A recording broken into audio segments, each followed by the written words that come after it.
She had 30 seconds to watch a man die, and nobody in that room knew she'd already saved 100 like him. The trauma bay doors blew open at 11:47 p.m. on a Tuesday nobody would forget. Two men in tactical gear and civilian clothes, no badges, no insignia, faces locked down like stone, wheeled in a stretcher, moving so fast it clipped the doorframe. The man strapped to it was soaked in blood from collar to boot. His chest rose in shallow, wrong intervals. His eyes were open but distant, the kind of open that belongs to people who are deciding whether to come back. The room erupted. And then something that made no sense happened. Through the shouting, through the clatter of equipment and the bark of orders, the dying man's eyes moved, slowly, deliberately. They found a nurse standing at the back wall, young, quiet, already being waved away by the charge nurse who'd spent the last 6 months treating her like furniture. His cracked lips moved. Can't be her. Nobody heard it. Nobody was meant to. But Emily Voss heard it, and her blood ran cold. If you've ever walked into a room and felt every person in it look through you instead of at you, you understand the first thing about Emily Voss's life at Hartwell Medical Center in Caldwell, Oregon. She was 29 years old. She had been a nurse on the level 2 trauma floor for 8 months. She was not the fastest talker, not the loudest personality, not the kind of person who filled silence with noise. She kept her dark hair pulled back. She arrived early, charted accurately, and left no loose ends. She did not socialize at the nurse's station. She ate lunch alone, usually standing up in the break room, usually in 11 minutes.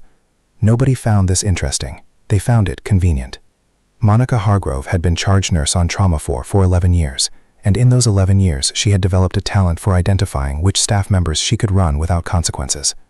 Emily was everything Monica preferred in a subordinate: quiet, competent enough to be useful, and unlikely to cause a scene. Within 3 weeks of Emily's arrival, Monica had restructured the assignment board in ways that quietly, systematically buried her. The supply run to sub-storage, that was Emily. The double back shift when someone called out sick, that was Emily. The incident report nobody wanted to file for a medication near miss, that was Monica's. Mistake. Emily had watched Monica slide it across the desk with a smile that didn't reach her eyes. "You're good at paperwork," Monica had said. "I've noticed that about you." Emily had taken the form. She'd filed it accurately, documented what she observed, and not one word that appeared on it was a lie. Monica hadn't liked that. The assignments got worse.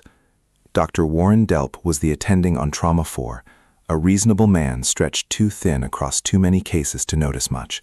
The resident, though, Kyle Tanner, noticed everything, and what he noticed most was opportunity. Kyle was 26 months into residency, functionally charming with senior staff, and possessed of the particular confidence that comes from having never been seriously wrong about anything yet. He spoke in rounds the way people perform rather than communicate. He moved through the floor with his stethoscope positioned like a prop. The first time Kyle crossed Emily in a clinical context, she had been managing a post-surgical patient whose drainage output was trending in a direction nobody else had caught. She'd flagged it in the chart and pulled the resident on call to review it. Kyle had glanced at her note, asked 2 questions, and then presented the finding and morning report as his own observation. The attending praised his attentiveness. Kyle didn't look at Emily once. She let it go. The second time, she caught a medication interaction that would have caused a serious adverse event. She pulled the pharmacy, corrected the order, documented the correction. Kyle found out about it through the pharmacist, came to Emily directly, and told her quietly in the hallway near the supply room that she should bring things like that through him first. "Chain of command," he said. "It makes everyone look better." She told him she'd keep that in mind. He walked away satisfied. The third time, he referred to her in front of 2 other residents as the logistics nurse, which was not a designation that existed anywhere in Hartwell's staffing system, and which was clearly designed to communicate something about how he categorized her. When one of the other residents glanced over, a second year named Petra, who had the look of someone doing the math on whether to say something, Kyle had added almost as an afterthought, "She's solid on grunt work, not really built for the high acuity stuff." Emily had been 2 feet away charting at the station. She did not look up from the screen. Petra looked at her. Emily gave a small, neutral shake of her head. "Leave it." Petra left it too. What neither Kyle Tanner nor Monica Hargrove knew, and what nobody on Trauma 4 had any reason to know, was that Emily Voss had spent 4 years attached to the 75th Ranger Regiment as a forward surgical support specialist. She had managed critical hemorrhagic trauma in active combat environments. She had performed field chest decompressions under fire. She had run triage in austere conditions that most Level 1 trauma centers would have declared mass casualty events. She had been promoted twice, received a combat medical badge, and left the Army with a record that several senior military medical officers had described in formal evaluation language as exceptional. She had come back from overseas with a rotator cuff that needed surgery, a recurring sleep disorder she managed with exercise and routine, and a strong preference for being somewhere quiet. She was not running from anything.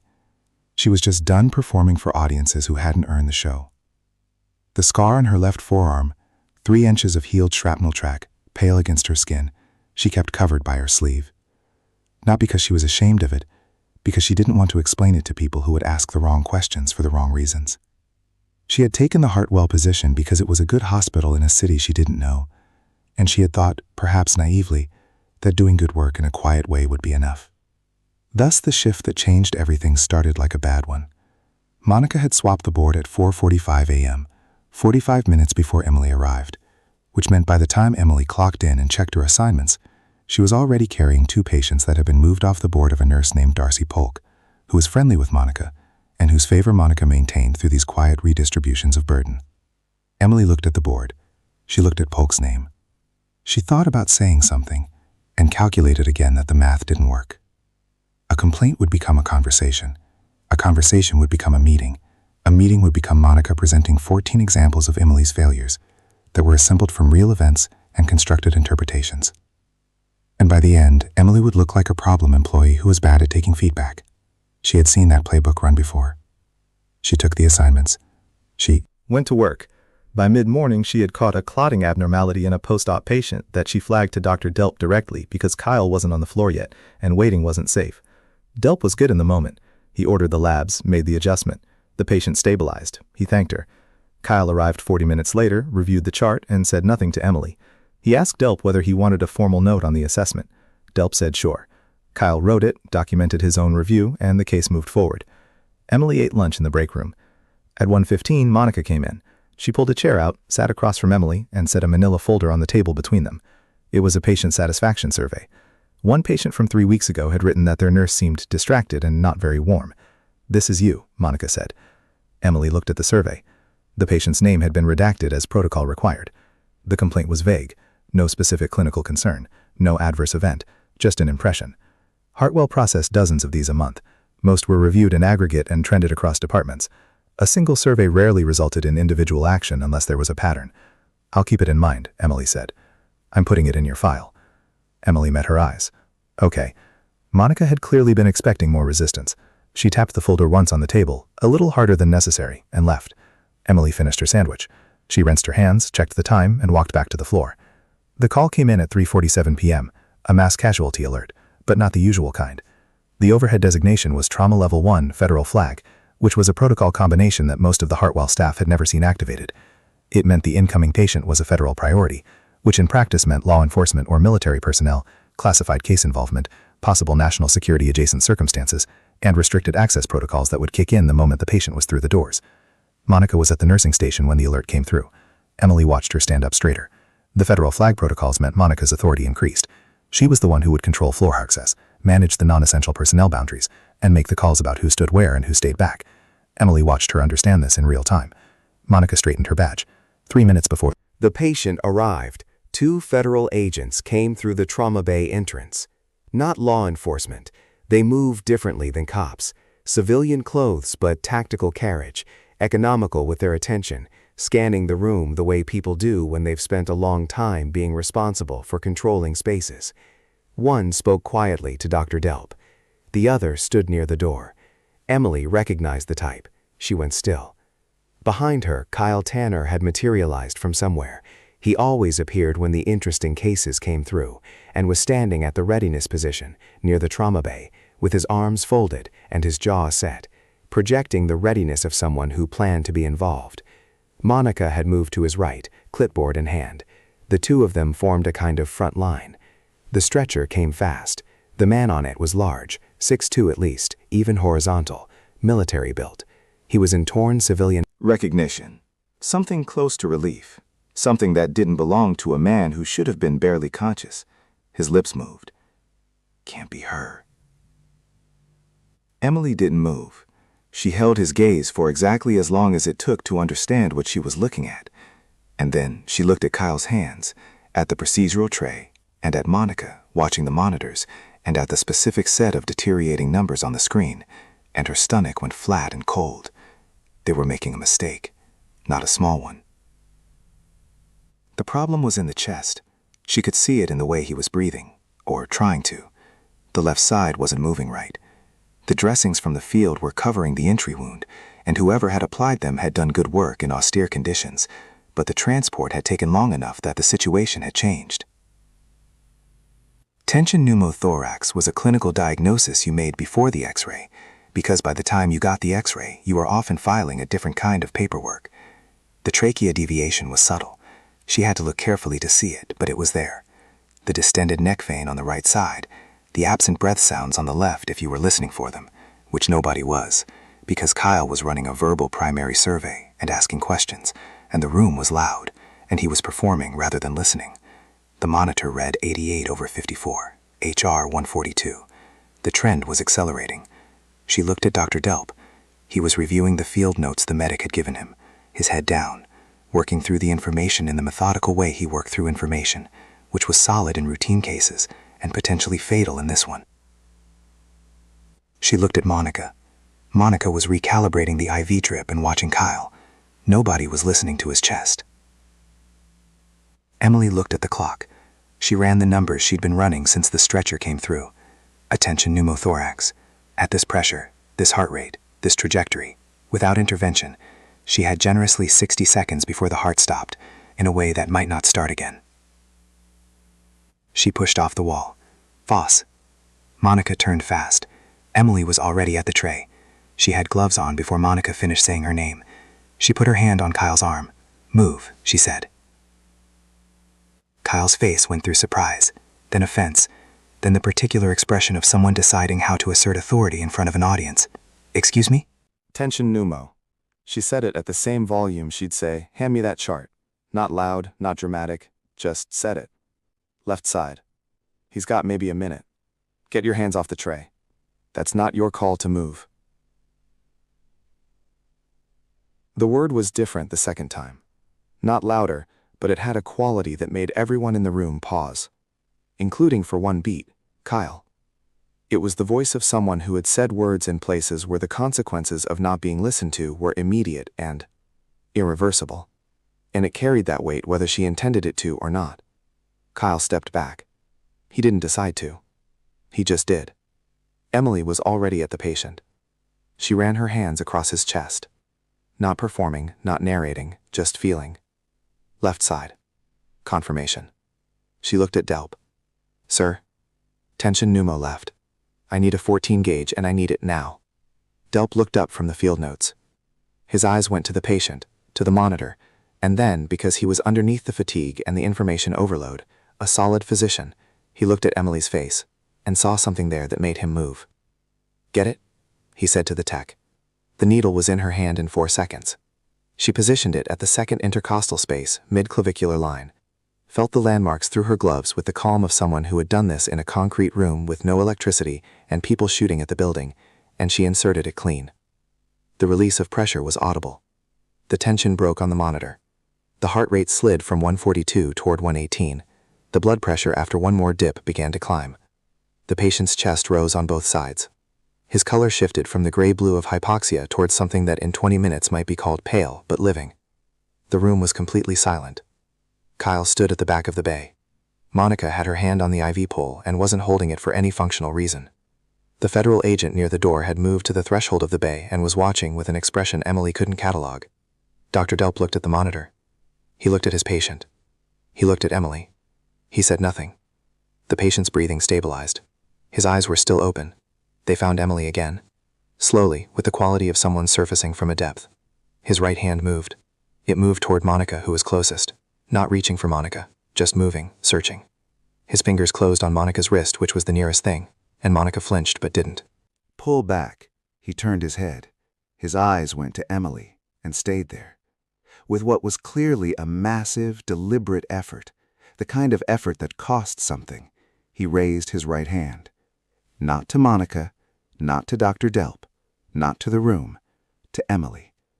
A salute, incomplete, unsteady, but unmistakable. His lips moved. The room was quiet enough now that everyone heard it. Good to see you again, Major Carter. Monica's hand went slack on the IV pole. Kyle Tanner's face did something complicated and slow. Emily Voss, Major Carter, apparently looked at the man on the table for a long, unreadable moment. Then she looked at the monitor, assessed the numbers, confirmed what she was seeing, and set down the used needle in the sharps container. Her voice was steady. Let's get a chest tube set up and call CT. Nobody moved immediately.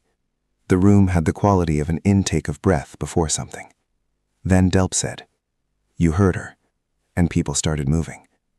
But Monica's eyes were on Emily now, with an expression that had nothing clinical in it. And Kyle was against the wall in the position Emily had been occupying 20 minutes ago. And neither of them said anything at all. And the silence between what had just happened and what would happen next had a specific building weight that Emily could feel without looking at either of them. She pulled her sleeve down over the scar on her forearm and focused on her patient. 10. If you want to know what happened before that room and after it, keep watching. Like this video, leave a comment and tell me what city you're watching from. I want to see how far this story has traveled. The chest tube took 17 minutes, not because Emily was slow, because the equipment cart had been restocked incorrectly. The 28 French tube was in the slot labeled 32. The drainage system had an air leak that she identified before connecting it. And Kyle had positioned himself at the instrument table in a way that wasn't helping and wasn't leaving either. So she'd had to work around him the way you work around furniture that doesn't know it's in the way. Delp watched her hands. She could feel him doing it. Not suspiciously, not critically, just with the careful attention of a physician recalibrating in real time. He said nothing for the first 8 minutes. Then, as she secured the tube and confirmed placement by breath sounds, he said quietly, "Good position. Thanks." That was the entire conversation. The patient, she still didn't have a name. The federal flag protocols had locked his ID behind a clearance she didn't have access to from the floor, was stabilizing, not stable, stabilizing, which was a different thing. His pressure had come up to 94/62, which was survivable, but not comfortable. His heart rate was 108. The drainage from the chest tube was initially heavy, dark blood, then clearing, which was the direction you wanted. And by the time they had him packaged for CT, the monitor was telling a story that ended with him alive. She stripped her gloves, dropped them in the bin, stepped back, and the room came back to itself. Monica moved first. She crossed to Delp, said something low that Emily couldn't hear, and Delp nodded without much visible enthusiasm. Kyle had found his way to the other side of the bay and was making notes on a tablet with the focused energy of a man processing something he didn't want to process out loud. The federal agent who'd moved to the threshold, the one who'd been watching, stepped fully into the bay. Now he was maybe 50, with close-cut gray hair and the particular stillness of someone trained to control a room without appearing to try. He looked at Emily for a moment that lasted longer than courtesy required. Then he went to Delp. Emily went to the sink. She ran the water cold, washed her hands twice, stared at the drain for a few seconds because it was easier than staring at anything else. Her heart rate, she noticed distantly, had come down from whatever it had been doing during the procedure. She hadn't clocked it going up. She never did. That was the thing about training. It didn't remove the adrenaline. It just gave the adrenaline somewhere to go. She dried her hands on a paper towel and turned around. Monica was waiting for her. "My office," Monica said. "Now." Emily looked at the bay. The transport team was preparing to move the patient to CT. Delp was reviewing with the radiology tech. Everyone who needed to be doing something was doing it. "I need to finish the poll and finish the documentation." Monica's face was a particular kind of controlled, the face of someone saving the real conversation for somewhere more private. Monica's office was a glass-fronted room off the main corridor, small enough that 2 people sitting in it were already crowded. Monica closed the door and stood behind her desk without sitting down. Emily stood near the door. "What you just did," Monica said, "was a direct violation of a federal restriction protocol and insubordination to a senior nurse and attending level. The patient had a tension pneumothorax. I don't care what he had." Emily looked at her steadily. "He would have died in about 45 seconds. That's not—" Monica stopped, reorganized. "You were instructed to stand against the wall. You have no authorization to perform procedures at that level. You bypassed Dr. Tanner and you bypassed me, and I will be documenting this as a serious conduct violation." "Okay." Monica blinked. She'd been expecting something else. An argument, a justification, tears maybe. Emily's Flat agreement wasn't in the script. "I'm also going to be recommending to Dr. Okafor that your employment be reviewed." Dr. Okafor was the chief nursing officer. Monica had invoked her name in previous conversations as a kind of ceiling. "This goes higher than you think." "That's your call," Emily said. "It is." Monica picked up her pen. "You're off the trauma floor for the remainder of the shift. Go to the 4th floor, General Med. Darcy will cover your patients here." Emily nodded once and left. She did not slam the door. She did not look back at Monica through the glass. She walked down the corridor toward the elevator, and she pressed the button for the 4th floor, and she wrote it up in silence, and she did her job on the general medicine floor for the remaining 4 hours of her shift, with the same quiet accuracy she brought to everything. The 4th floor was different in the way that general medicine is always different from trauma. Slower rhythms, less acute crisis, more of the long-haul maintenance work that kept people from coming back. Emily fell into it without difficulty. She had a retired teacher with a pulmonary embolism who needed careful monitoring and companionable conversation in roughly equal measures. A man in his 40s recovering from a bowel resection who was anxious and hadn't been sleeping well. And an elderly woman who'd been admitted for a broken hip, and whose pain management had been drifting toward inadequate in ways that the previous nurse's documentation had understated. Emily corrected the pain protocol through proper channels, caught the attending before he left the floor, flagged the discrepancy in the chart, got the order adjusted. The woman's daughter, who'd been sitting at the bedside for 6 hours with the particular tight expression of someone trying to decide whether to make a scene, watched this happen and her face loosened. "Thank you," she said. "She'll sleep better tonight," Emily said. "That's the goal." She finished her charting at 11:43 p.m. She handed off cleanly to the night shift nurse, a quiet man named Terrence, who took the report without making conversation, which suited them both. She collected her bag from her locker, changed out of her scrubs, put on her jacket, and walked to the parking structure. Outside it was raining. Not heavily. Just the kind of low, persistent Oregon rain that never seems to start or stop. Just exists. She sat in her car for a few minutes before starting it. She was tired in a specific way, not from the physical work, but from the sustained low-level vigilance of operating in an environment where she was being managed down by someone who resented her and watched by someone who felt threatened by her. And today, she had unavoidably, necessarily, done the things she'd been carefully not doing for 8 months. She'd shown them what she was. She started the car and drove home. The write-up landed in her hospital email at 7:14 the next morning. She read it over coffee at her kitchen table. Monica had been thorough, Emily gave her that. The document cited 4 specific violations: failure to comply with a senior nurse's direct instruction, unauthorized performance of a Level 2 procedure outside her credentialed scope, disruptive conduct in a restricted trauma environment, and what Monica had termed deliberate circumvention of physician authority. Each violation cited a specific policy code. Each code was real. Monica had done her homework.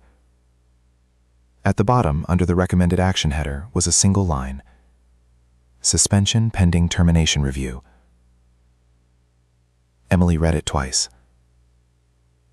She set down her coffee. She stared at the rain running down the window glass. Then she picked up her phone and called Petra Solano. Petra was the second-year resident who had been in the hallway that time when Kyle had made the logistics nurse comment. She answered on the 3rd ring, sounding like she was walking. "You saw the write-up?" Emily asked. "The whole floor knows about the write-up?"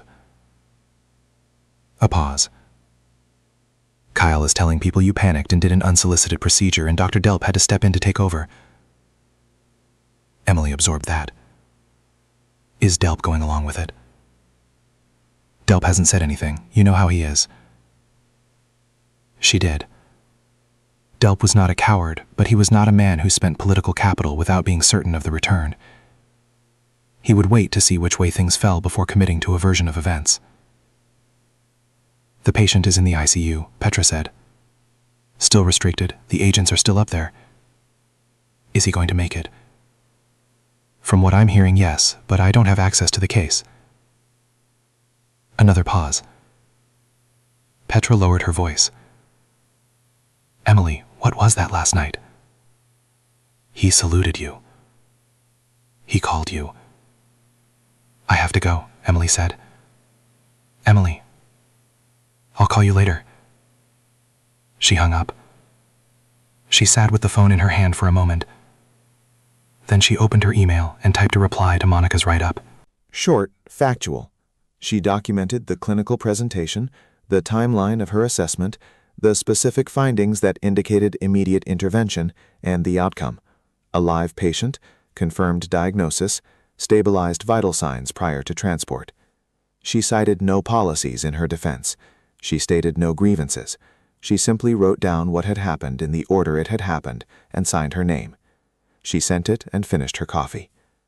She was called to Dr. Alafor's office at 10 a.m. The chief nursing officer was a composed woman in her early 60s who had been at Hartwell for 18 years and had the reputation of someone who had seen most varieties of institutional conflict and processed them all through the same fine-grained methodology. Her office was large and orderly. She had a plant in the window that looked genuinely well cared for, which Emily noted as a small data point about her character. Monica was already seated when Emily arrived.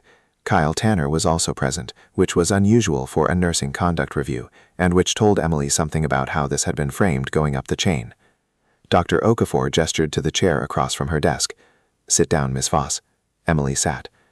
"I've reviewed the incident report filed by Miss Hargrove, the supporting documentation from Dr. Tanner, and your written response from this morning." Okafor set the papers on the desk, squared their edges. "I want to hear your account directly." "My written response covers it." "I'd like to hear it." Emily looked at Monica, then at Kyle, then at Okafor. "The patient presented with signs consistent with tension pneumothorax, left-sided absent breath sounds, tracheal deviation, distended neck veins on the contralateral side, declining pressure, and rising heart rate in a trauma context. I made the clinical assessment and performed a needle decompression, followed by a chest tube placement supervised by Dr. Delp." "Supervised," Kyle said. Emily didn't look at him. He confirmed the chest tube position. "After you'd already..." "Dr. Tanner," Okafor said, without particular heat. Kyle settled back. Monica's jaw was tight. "The issue," Okafor said, "is not the clinical outcome. The outcome was clearly positive. The issue is that you performed a procedure outside your defined scope as a floor nurse in a restricted case environment against the direct instruction of your charge nurse." "Yes," Emily said. "I did." Okafor studied her. "You're not going to argue that. You Would have died. Emily said it the same way she'd said everything else, without drama, without decoration. I made a judgment call. If I'm being disciplined for making a judgment call that kept a patient alive, I accept that. But I'm not going to argue that I shouldn't have." The room was quiet for a moment. Monica leaned forward. "What I find most concerning here is the pattern. This isn't the first time Miss Voss has gone around proper channels. She has a history of bypassing the resident on clinical decisions, of filing documentation that contradicts the attending's assessment of. I've never filed documentation that contradicts an attending's assessment," Emily said. "The Burwell incident, I documented a medication discrepancy accurately. If the attending's verbal order and the chart order didn't match, that's not my documentation contradicting anyone. That's the chart reflecting reality." Monica's mouth thinned. "That's a very convenient way to..." "Ladies." Okafor's voice was still even, but the single word cut the exchange off cleanly. She looked at Emily. "I'm placing you on administrative leave while this review is conducted. That will begin today. You'll be notified of the outcome within 5 business days." Emily nodded. "I want to be clear," Okafor said, "that this is standard procedure for a conduct review at this level. It is not a predetermined outcome." "I understand." Emily stood. "Can I ask one thing?" Okafor waited. "The patient's name. Is there any pathway through which I'd be notified about his condition?" "You don't have authorization to access that case." "I know. I'm asking if there's a pathway." Okafor held her case for a moment. "I'll note your inquiry." Emily thanked her and left. Monica waited until the door closed and then said something to Okafor that Emily didn't hear. She was already halfway down the hall. Administrative leave had a specific texture to it that Emily hadn't experienced before, not from nursing at least. She'd had mandatory stand-down time in the Army after certain operations, which was its own strange suspension of normal rhythm, but that had come with structure and purpose. This was different. This was the institutional equivalent of being set on a shelf. She spent the first day cleaning her apartment, which needed it less than the impulse to move required. She ran 6 miles in the rain. She made soup from Scratch because she had time to let things simmer properly. She called her mother in Spokane and talked for 40 minutes about nothing in particular: her mother's garden, a neighbor's complicated fence dispute, whether it was worth repainting the kitchen. She did not mention work. She slept poorly, as she usually did, but got enough. The second day, she drove to the library and sat for 3 hours with a book she'd been trying to finish for 2 months. She ate a late lunch at a diner near the river, where the booths were deep and the coffee was bad but hot, and nobody talked to her. She checked her email twice and found nothing except an automated message from the hospital HR system confirming her administrative leave status. She was washing dishes that evening when her phone rang from a number she didn't recognize, Oregon area code, landline prefix. She answered. "Miss Voss?" The voice was male, mid-register, carrying the economical cadence of someone accustomed to moving through information efficiently. "My name is Marcus Webb. I'm the senior agent on a federal case you were peripherally involved with 2 days ago at Hartwell Medical Center." Emily set down the dish in her hand. "I'm calling because I have some questions, and because I'd like to meet with you in person if you're willing, today if possible." "I'm on administrative leave," Emily said. "It's not a good time to discuss." "This isn't about the hospital's review process," Webb said. "This is about the patient." Emily looked out the window at the rain, which was doing its usual thing. "He's alive," Webb said, before she could ask. "He's stable. He's asked about you." She turned that over for a moment. "What kind of questions do you have?" "The kind that are better asked in person." There was a coffee shop on Aldred Street, 3 blocks from her apartment. She told him she'd be there in 20 minutes. Tedham. Marcus Webb was the gray-haired agent from the trauma bay, which she'd expected. He was already at a corner table when she arrived, with a cup of coffee in front of him that had been there long enough to stop steaming. He stood when she came in, not in a formal way, just the reflexive courtesy of someone with certain ingrained habits, and she sat across from him. "You know who he is," Webb said. Not a question. "I know who he was," Emily said. "In 2019. I've been out for 4 years. His name is Commander Darius Owe. He was leading a joint task force operation at Cascades when the team's vehicle hit an IED on a mountain access road. 3 casualties. He was the most critical." Emily absorbed this. "Darius O'Shea." She said it quietly, letting the recognition settle. "I worked with his unit for 4 months in 2018. He remembered you clearly." Webb wrapped his hands around his coffee cup. "He told me when he was coherent enough to give a full statement that you performed 2 separate procedures on his operators under fire in a firebase in," he glanced at his notes, "a location I'm not going to name in a coffee shop." 3 operators, Emily said. "One of them didn't make it." "Morales." "Yes." Webb looked at her. "O'Shea wanted me to find you because he was concerned about what happened in that trauma bay. He's been briefed on the write-up." Emily raised an eyebrow. "He has federal agents and he's spending them on my employment review? He's spending them on understanding why the nurse who saved his life almost wasn't in the room." Webb sat down the coffee. "He also wanted me to give you something." He slid a folded piece of paper across the table. "That's his direct line. He said to call when you're ready." Emily looked at the paper. She didn't pick it up yet. "What happens now?" she asked, with the hospital review. Webb's expression was careful. "That's the hospital's process. I can't speak to it." "But," he looked at her with the slight compression of someone choosing words, "but Commander O'Shea has a history of following through on things he considers important, and he considers this important." Emily picked up the paper. She looked at it for a moment, O'Shea's handwriting in the phone number, neat and slanted right, the same handwriting she'd once seen on casualty assessment forms, completed by headlamp light at 2 in the morning. She folded it and put it in her pocket. "Is there anything you need from me?" she asked Webb, "for the federal case. We may need a statement about the clinical events, the procedure, the timeline, your assessment, standard documentation for a federal medical event review." He paused. "You'd be listed as the treating clinician. I'm a floor nurse on administrative leave.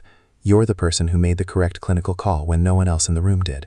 He said it without editorial weight, just as a fact. "The designation will reflect the record." Emily sat with that for a moment. Outside the coffee shop window, the rain had picked up slightly. Still, Not heavy, just persistent, drumming against the glass in the particular Oregon way. "I'll cooperate with whatever documentation you need," she said. Webb nodded. He pulled out a business card, actual cardstock, which she found slightly anachronistic. "Call me and call him when you're ready." She left before he did, walking back through the wet streets to her apartment. The paper was in her jacket pocket, and she was aware of it the way you're aware of something that has weight without being heavy. The 5th day of her administrative leave, Emily's phone rang at 6:48 a.m. It was Petra. Kyle filed a formal malpractice complaint with the Oregon State Board of Nursing. Petra's voice was tight. "Against you. It went in yesterday." He cited the chest tube as a procedure performed outside your scope that constituted unauthorized practice. Emily sat up in bed. "On what basis?" "He's claiming Delp didn't supervise. He's saying you performed it independently and that it constituted practicing medicine without a license." A pause. "Emily, this is the licensing board. This isn't a hospital HR thing. If they open a formal investigation, I know what it means. Monica is listed as a supporting witness. There's apparently a statement from a tech who was in the room who says the procedure happened before Delp was involved." Emily thought about the tech. She ran through her memory of the bay. Who was where? Who was facing which direction? There had been a young tech, new rotation, standing near the ventilator cart. She remembered him because he'd been in the wrong position and she'd had to redirect him twice. "What's his name?" she asked. "I don't know, Emily. You need to talk to someone, a lawyer, or I'll handle it." "You keep saying that because I keep meaning it." Petra was quiet for a moment. "There's something else. I don't know if this is related or if it's just, I don't know, but 2 people in suits came to the hospital yesterday afternoon. Not police. They went to administration. They were in Dr. Okafor's office for about an hour." Emily's hand tightened on the phone. "What kind of suits?" "The kind that doesn't have a hospital badge." Another pause. "People are talking, Emily, about who that patient was, about what happened in the trauma bay. Kyle is acting like he's already won something, but he's also acting like he's nervous, and those 2 things together are, I don't know, it feels like it's building." Towards something. After she hung up, Emily sat at the edge of her bed for a long time. Then she reached into the nightstand drawer, took out the folded piece of paper Marcus Webb had given her, and unfolded it on her knee. She looked at Darius Oyer's handwriting. She picked up her phone. She dialed. It rang twice, and then the line connected, and the voice on the other end was raspy from the chest tube, slower than it had been in the field, carrying the particular texture of a man who had recently been very close to the edge of something permanent, but unmistakably, without question, Darius Oyer. "I wondered when you'd call," he said. Emily exhaled once slowly. "I need to know what you know," she said. "I know quite a bit," Oyer said. "More than the people who are trying to end your career realize." There was a pause, and in the pause she could hear the background sounds of a hospital room, the low beep of a monitor, someone moving in the corridor outside. Then he said, "There are people at your hospital who have been deliberately misrepresenting case records, Emily. Not just yours, mine. And the names on those records go somewhere that's going to surprise you." She pressed the phone harder against her ear. "How long have you known?" "Long enough. I was hoping we wouldn't need to surface it this way." The roughness in his voice deepened for a moment, but they didn't give us another option. Outside her window, the rain had finally, after 5 days, stopped. The sky was the pale gray that came before actual morning light, and the silence was sudden enough to feel like something starting rather than something ending. "Tell me everything," Emily said, and in the room above Hartwell Medical Center, where a federal case was being assembled piece by piece, the file on Monica Hargrove and Kyle Tanner had just gotten an A-section. Och talked for 41 minutes. Emily sat on the edge of her bed and listened with the phone pressed to her ear and her eyes fixed on a point on the wall across from her, the way she'd learned to listen when information mattered, not collecting it passively, but building it, placing each piece in relation to the others, testing the structure as it assembled. What he told her wasn't simple. It started with a billing audit, not at Hartwell, but at a regional insurance processing center that handled claims for a network of hospitals in the Pacific Northwest, Hartwell among them. A federal auditor named Rice had flagged a pattern of case documentation irregularities involving high-acuity trauma patients, specifically cases where the documented primary treating provider didn't match the procedural record. Somebody was consistently overriding clinical contributions, attending signatures on procedures that residents had actually performed, or in several cases, procedures that nursing staff had initiated and completed before physician involvement was formally entered in the chart. The billing implication was significant. The clinical implication was worse, because it wasn't just about credit, it was about liability insulation. If something went wrong in a case where the real clinical decisions had been made by a nurse or a resident, and the chart showed a senior attending as the directing authority, the liability chain got complicated in ways that protected the institution and the attending and left everyone else exposed. Monica Hargrove had been flagged as a consistent presence in cases with these irregularities. Kyle Tanner appeared in the resident documentation trail at a rate that had drawn Rice's attention. This was already being investigated when my team came through the doors, OK said. His voice was measured, careful, the cadence of a man being precise. Webb knew about it. He didn't tell you because it wasn't your case and he wasn't authorized to. And now? Emily asked. Now you're directly entangled because they filed against your license. That makes you a witness with standing in the audit investigation, which means you go from peripheral to central. Is that good or bad for me? A beat. Depends how clean your documentation is. It's clean. I know, he said. I've read your charts. Webb pulled them. He paused again. The chest tube case is already in the federal record as a properly performed emergency procedure. Delp submitted a voluntary statement 2 days ago. I don't think he told your hospital he did that. Emily absorbed this. Delp had moved without being visible about it. She filed that away. The licensing board complaint, she said, will be complicated by the federal record. Yes, that's not a guarantee. Boards operate independently. But a federal case documentation that contradicts the complaint's central claim creates problems for the people who filed it. Emily pressed her thumb against the fold of the paper in her hand. What do you need from me? A formal witness statement. Webb will contact you today. Another pause. Emily, what they did to you at that hospital, the scheduling, the credit theft, the write-up, Webb's team has been documenting it as institutional context for the billing case. It's in the file. She didn't say anything for a moment. You've been building this for a while, she said. We've been building it. Rice started it. Webb built it. You showed up in it. His voice roughened slightly, the chest making its presence known. And then you saved my life, which made things considerably more concrete. She almost said something that would have been too personal and stopped herself. Instead, she said, Rest your voice. You sound terrible. He laughed, which turned into a cough. Yes, Major, I'm aware. She hung up and sat in the new morning quiet of her apartment for a long time. Webb called at 9:15. He was professional and efficient, which she appreciated. He laid out the statement process. She would come to a federal building in downtown Caldwell that afternoon, provide a recorded witness statement covering the clinical events of the trauma bay and her general knowledge of documentation practices on Trauma 4, and sign a formal declaration. The process would take 2 to 3 hours. She could bring an attorney if she wished. She didn't have an attorney. She told him she'd be there at 2. She spent the morning writing her own notes, not for legal purposes, just for herself. Dates, cases, specific interactions.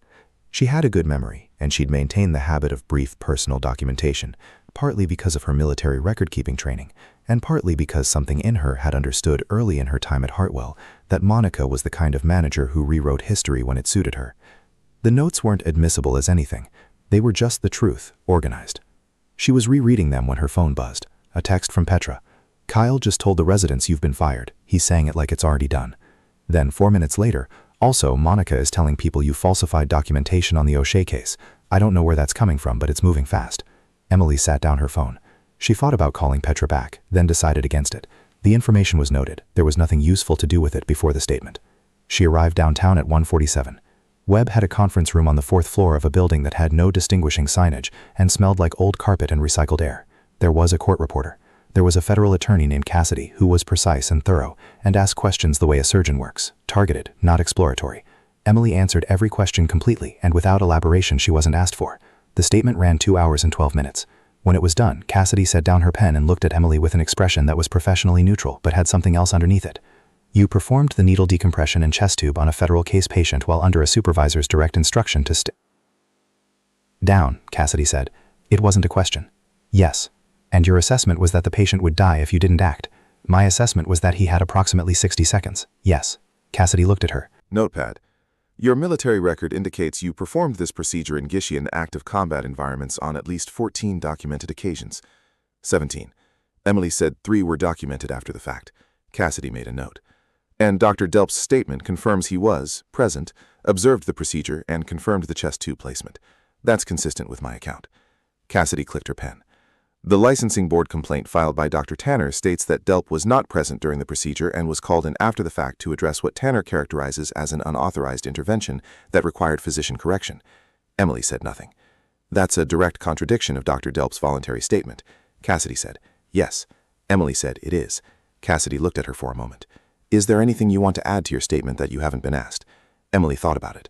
Monica Hargrove removed a patient pain management discrepancy from a chart on the general medicine floor approximately 6 weeks ago. I caught it at handoff. I documented the correction and flagged it to the attending. The original entry was in Monica's handwriting. I don't know what happened to the flag after that. It should be in the audit trail if anyone looked. Cassidy wrote it down without reaction. Emily signed the declaration and left. BM. The day the termination letter arrived was the same day Petra called from the hospital parking structure, speaking low and fast because she'd been followed out by Monica and had to wait until Monica went back inside. It's done, Petra said. Okafor signed off this morning. They're citing the scope violation and the conduct record. Kyle got his name on the termination recommendation. Emily was standing in her kitchen. She looked at the letter in her hand. Hartwell Medical Center letterhead. Her name spelled correctly. The language formal and bloodless in the way termination letters were written to minimize legal exposure. Okay, she said. Emily, I heard you. You need to do something. You can't just, I am doing something. She folded the letter. Just not what they can see. There was a silence. Then Petra said quietly, tell me you have a plan. I have a plan. That's extremely ominous. Emily almost smiled. Go back inside before someone clocks you out here. She hung up. She placed the letter on the counter with her other documentation. She changed into running clothes and ran 8 miles through the wet streets of Caldwell with the deliberate focus of someone metabolizing something that needed metabolizing. And when she came home, she was steadier. She showered, she ate, she waited. Webb called her at 6 p.m. that evening. The audit findings go to the OIG office tomorrow morning, he said. Office of Inspector General. They've been building this case for 8 months, and the Obrey incident and your documentation is the final piece of the clinical record. The referral will include findings related to Hartwell Medical Center's billing practices, falsified procedural documentation, and a pattern of administrative conduct that created adverse conditions for staff who accurately documented clinical events. Emily stood very still. What does that mean practically? It means federal investigators will contact Hartwell administration tomorrow. It means the licensing board complaint against you will be cross-referenced with the audit findings and the federal medical record. It means the people who signed off on inaccurate documentation will have their professional records flagged to the appropriate state boards. A pause. It means things move quickly after tomorrow. How quickly? Quickly enough that you should probably not unpack your locker, he said. After she hung up, she sat in her living room with the lights off for a while, watching the dark outside the window. The rain had started again, the real kind this time, heavier, drumming steadily against the glass. She thought about the first day she'd walked onto Trauma 4 at Hartwell, the way Monica had looked at her, assessing, cataloging, already deciding, the way Kyle had positioned himself as the ceiling she'd never reach. 8 months of small humiliations, each one calibrated just below the threshold of reportable harm, the way it compounded, the way you carried it. She thought about the tech who had given the false statement. Young, probably scared, probably given a version of events and told to confirm it by someone who seemed like authority. She thought about Delp, who had stayed quiet through most of it, and then filed a voluntary statement in the right direction when it mattered. People were not simple. She went to bed at 10 and actually slept. The next morning she was making coffee when her phone showed a number she didn't recognize. Local area code, Hartwell extension prefix. She answered. Miss Voss. The voice was Dr. Okafor's, and it was carrying something different from their previous conversation. Not warmth exactly, but the particular careful quality of a person who had just received significant new information and was still processing its implications. I'm calling to ask if you would come in today to my office. Emily looked at her coffee. Why? Because there are people here who would like to speak with you. A pause. Federal investigators arrived at the hospital at 7:30 this morning.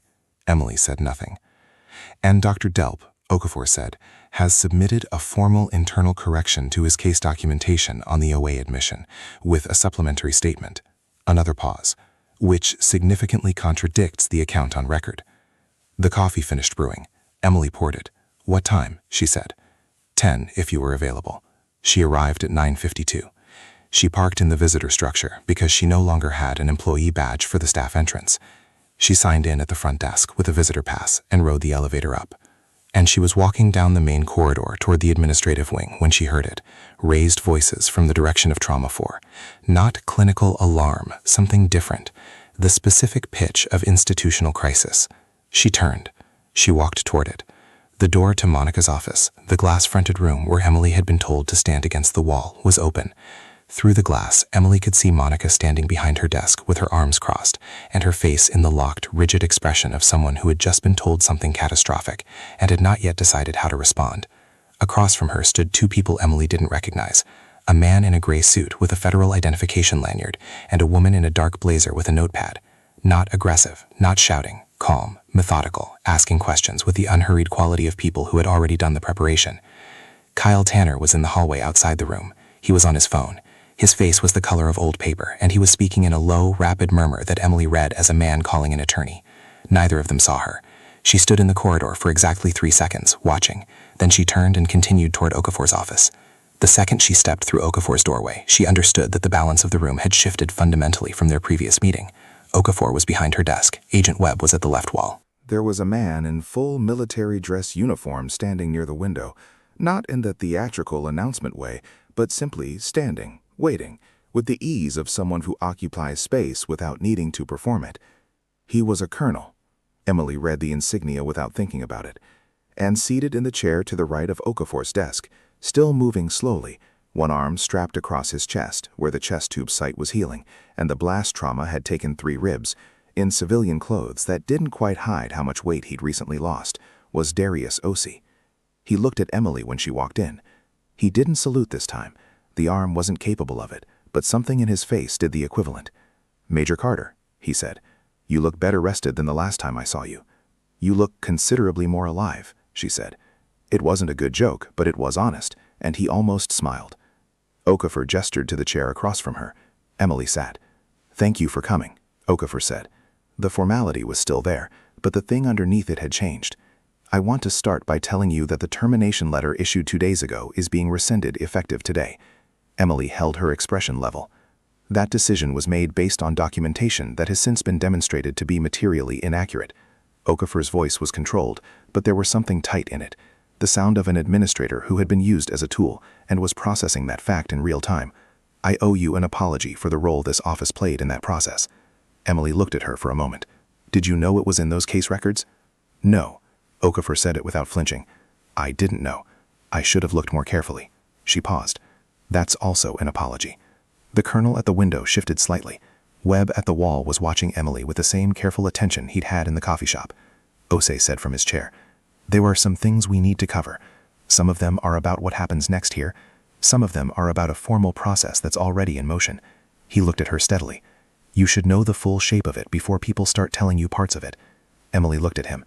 "Tell me," she said, and Osei opened the folder on his knee, and in the administrative wing of Hartwell Medical Center, while federal investigators were in Monica Hargrove's office, and Kyle Tanner was in the hallway calling someone who was not going to be able to help him.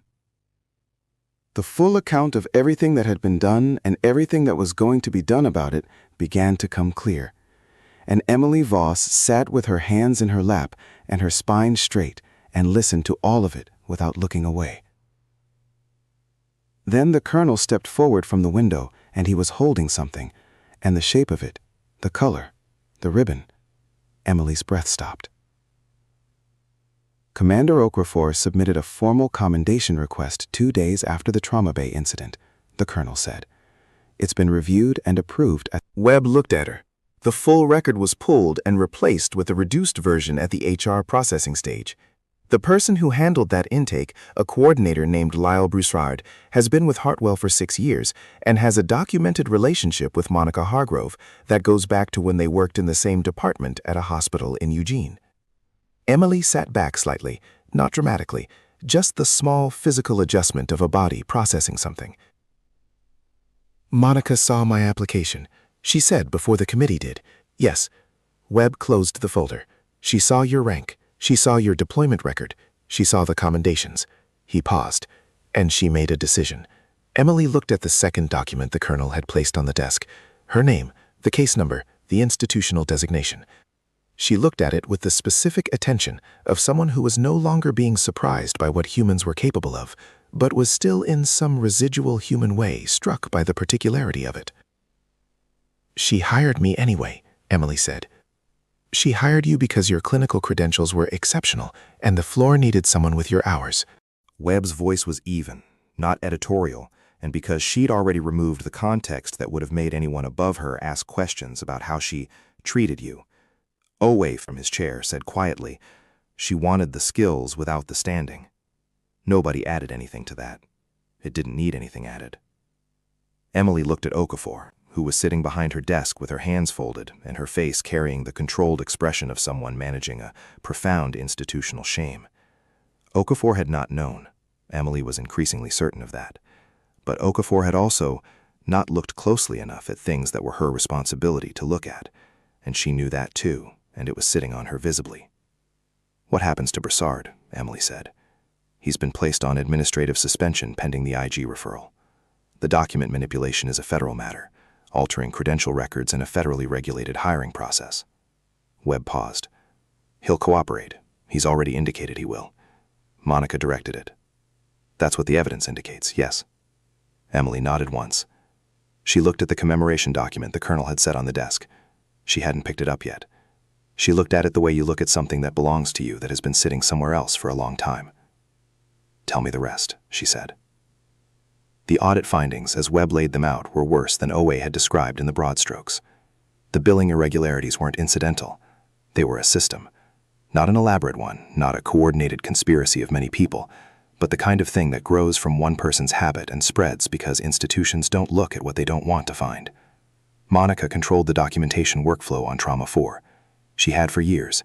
She had cultivated relationships with 2 attending physicians who had over time developed the habit of signing off on case notes that Monica's team had drafted without reviewing them carefully. The draft notes attributed clinical decisions to the attending that had in fact been made by residents or, in several cases, nursing staff. The financial motive wasn't Monica's directly. The billing codes that flowed from correctly attributed attending procedures reimbursed at rates that the hospital's revenue cycle team tracked closely, and Hartwell's trauma floor metrics had looked consistently strong on paper in ways that benefited the department's budget, which benefited Monica's position, which benefited continued inattention of people above her who were looking at numbers that seemed fine. Kyle Tanner had understood the system within his first 4 months on the floor. He hadn't built it, but he'd recognized it, and he'd plugged into it. Cases where nursing staff had caught critical findings, Emily's cases, but not only Emily's, had been quietly reprocessed through his documentation as resident-initiated observations. The credit wasn't just vanity. In a residency program where case complexity metrics contributed to evaluation, Kyle had been running up his numbers on other people's work. "How many cases?" Emily said. 41, with clear documentation discrepancies. 11 where the discrepancy has direct liability implications. Webb let that sit. "Yours account for 9 of the 11. Emily looked at the ceiling for a moment. Not from distress, just the particular attention management of processing a number that was larger than the feeling you'd been carrying. 9 cases, she said. And nobody looked. "People looked," Okafor said. Her voice was careful and not comfortable. "I reviewed aggregate metrics. I didn't look at individual case attribution. That's—" She stopped, started again. "That's a failure of oversight. I own that." Emily looked at her. Okafor held the look without deflecting it. "I appreciate you saying that," Emily said. She meant it, which made it something other than a performance of graciousness. The colonel, who had been standing through most of this, moved forward. He picked up the commendation document and held it out to Emily. She took it. It was a formal military commendation, not the Oye operation, though that was referenced in it. It consolidated 4 separate field citations that had existed in her service record, added the Oye Trauma Bay incident as a 5th action, and bore the signature of a flag officer. The language was formal and compressed, as military commendation language was. It didn't emote. It documented, and the documentation was specific enough to be, in its way, more affecting than anything emotional would have been. She read it once. She folded it and held it in her hands. "There is a ceremony," the colonel said. "If you want it, that's your call." "I'll think about it," she said. He nodded. That was enough. Boss. The walk back through Hartwell's main corridor after Okafor's office was different from any walk Emily had taken through that building before. She had her visitor badge. She was technically not yet Reinstated. That paperwork was in process, Okafor had said, and would be completed by end of day. She was, in the strictest institutional sense, a visitor in a building she'd worked in for 8 months, but the federal investigators were still here.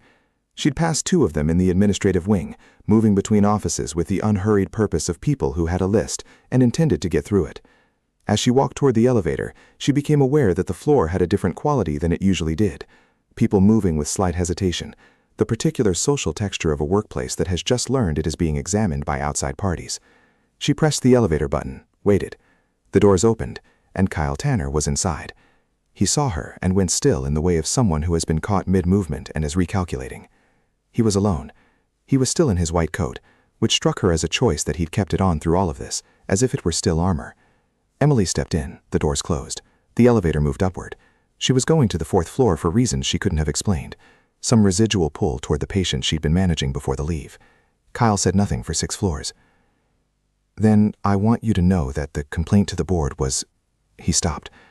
I was told the documentation supported it. Emily looked at the elevator doors. You were told, she said. Monica said Delp's statement would back it up. It didn't. I know that now. He was quiet for a moment. The elevator passed the 3rd floor. I didn't know Delp had filed something different. Emily turned her head and looked at him directly. You called a patient's treating clinician a logistics nurse in front of colleagues. You took my clinical findings and presented them as yours in rounds. You filed a licensing board complaint based on a version of events you had reason to know was incomplete. She paused. Which of those things are you saying you were told to do? His jaw worked. Not all of it, no. The elevator reached 4. The doors opened. Not all of it, she said. She stepped out. The doors closed behind her. Chuck. She spent 20 minutes on the 4th floor. She found Terrence, the night shift nurse she'd handed off to on her last shift, and verified that her 3 patients had been transitioned smoothly. The retired teacher with the pulmonary embolism had been discharged 2 days ago. Good outcome, Terrence confirmed, without her needing to ask. The woman with the broken hip was still in residence, but her pain management was stable. The bowel resection patient had gone home. She thanked Terrence, who gave her a look that asked several questions without asking any, and took the elevator back down. In the lobby, she ran into Petra. Petra was coming off shift. She had the slightly gray look of someone who had worked a long night and was now processing a strange morning. When she saw Emily, she stopped. You're here, she said. I'm here. Petra looked at the Vider badge. As what? As of about 2 hours. As a future employee again. Emily watched Petra's face move through about 4 things. They rescinded the termination because of the... Petra lowered her voice. The federal people, among other things. Emily paused. Kyle's going to need an attorney. Petra was quiet for a moment.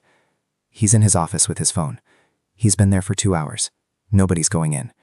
She looked at Emily with the particular expression of someone who has been managing a lot of uncertainty and is now watching it resolve in a direction she had hoped for but wasn't fully counting on. Are you okay? I'm fine, Emily. Your licensing board complaint will be addressed. Webb's team has the federal documentation. She paused. I'm fine, Petra. Genuinely. Petra looked at her for a long moment. Then she said quietly, I should have done more.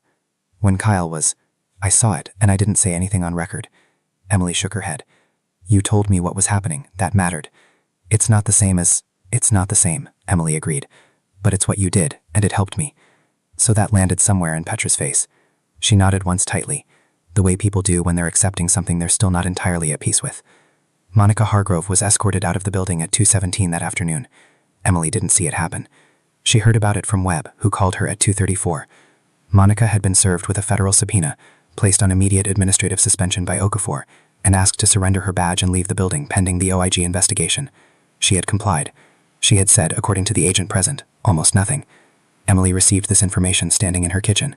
She had driven home after the hospital because there was nothing more she could do there today, and she was tired in the bone-deep way that had nothing to do with sleep deprivation. She thanked Webb and hung up. She made tea. She sat at the Table.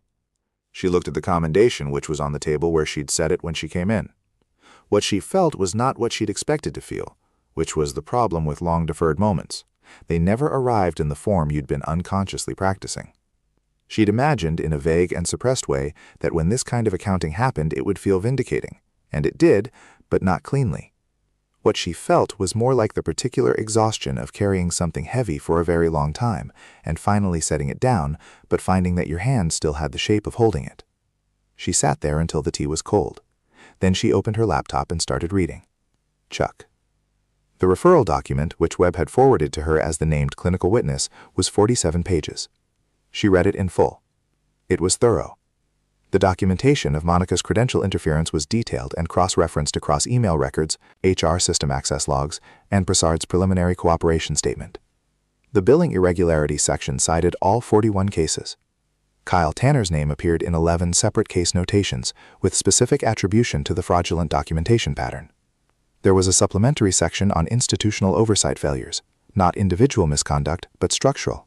The absence of independent case documentation review, the concentration of workflow authority in a single charge nurse position, the lack of active credential verification review after hire. Okafor's name appeared in this section in neutral language. Administrative failures not criminal, but documented. At the back of the document in an appendix was the original HR intake record from Emily's hire, the full military record with her rank and commendations, and beside it, the altered version with the alteration timestamps and Broussard's access notation. Side by side, the difference was stark, not subtle. Someone had removed 6 pages of her life and handed the remainder to a committee. She closed the laptop at 9 p.m. and went to bed, and for the first time in 8 months, she slept the full way through. In the morning, she got 3 calls. The first was from the Oregon State Board of Nursing. A case manager, efficient, not unkind, informed her that the complaint filed by Dr. Kyle Tanner was being reviewed in light of new federal documentation, and that the case had been flagged for expedited resolution. She would be notified of the formal disposition within 10 business days, but the case manager indicated with the careful phrasing of someone who had read the federal file and drawn conclusions they weren't authorized to state, directly, that the evidence picture was clear. The second call was from a lawyer she hadn't contacted, a firm that handled federal whistleblower cases. They had been retained by an unnamed party to represent her interests in any proceedings arising from the OIG referral. They named the party at the end, Darius Ossie, who had apparently decided that since he'd already spent federal agents on her situation, he might as well complete the investment. She sat with that for a moment. Then she called his number. "You hired me a lawyer," she said when he answered. "I retained someone to protect your interests. That's different." His voice was stronger than 2 days ago. "You saved my life and then got fired for it. The least I can do is make sure the paperwork lands correctly. I don't need Emily." He said it evenly. "Let people help you. You're bad at this. I say that with full respect for your field decompression skills." She almost laughed. It came out as something else, a short, compressed exhale that had too much behind it to be just amusement. "Fine," she said. "Good." A pause. "How are you actually tired?" "Yes."